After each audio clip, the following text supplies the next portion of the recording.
వాగులు ఉప్పొంగినా మార్గాలు మూసుకుపోయినా రాఖీ బంధాన్ని ఆపలేకపోయాయి. జోగులాంబ గద్వాల జిల్లాలో ఒక అక్క తన తమ్ముడికి రాఖీ కట్టడానికి చేసిన సాహసం ఇప్పుడు అందర్నీ ఆశ్చర్యపరుస్తుంది.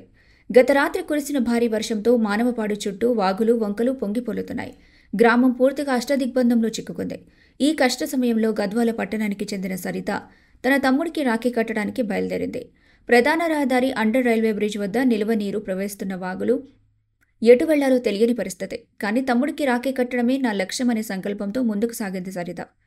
20 అడుగుల ఎత్తున్న రైల్వే బ్రిడ్జ్ గోడపై అడుగడుగు నడుస్తూ ప్రమాదాన్ని సైతం లెక్క చేయకుండా ప్రాణాల పణంగా ముందుకు సాగింది. ఎట్టకేలకు తమ్ముడి దగ్గరకు చేరుకుని రాఖీ కట్టి ఆనంద బాష్పాలు పెట్టింది సరిత. బంధం ముందు అడ్డంకులు లేవని, సంకల్పం ఉంటే ఎటువంటి పరిస్థితినైనా అధిగమించవచ్చని సరిత ఈ ఘటనతో మరోసారి నిరూపించింది.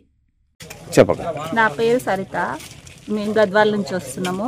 రాఖీ కట్టడానికి మానపాడికి వెళ్ళడానికి వస్తే ఇక్కడ రైల్వే ట్రాక్ కింద వాటర్ చాలా ఉన్నాయి. బ్రిడ్జి కింద ముసలి వాళ్ళు అట్లా వెళ్ళడానికి ఇబ్బంది అవుతుంది. మాకు కూడా ఇబ్బంది అయింది. నడవలేక బ్రిడ్జి పై నుంచి వస్తున్నాము. కింద పోవడానికి రాదు. ప్రత్యేకంగా వచ్చినాం రాఖీ కట్టడానికి.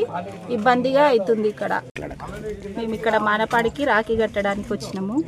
ఇక్కడ రైల్వే ట్రాక్ కింద వాటర్ ఎక్కువ ఉన్నాయి. పోవడానికి రావడానికి ఇబ్బంది అవుతుంది. ముసలి వాళ్ళు ఉంటే ఇబ్బంది అవుతుంది.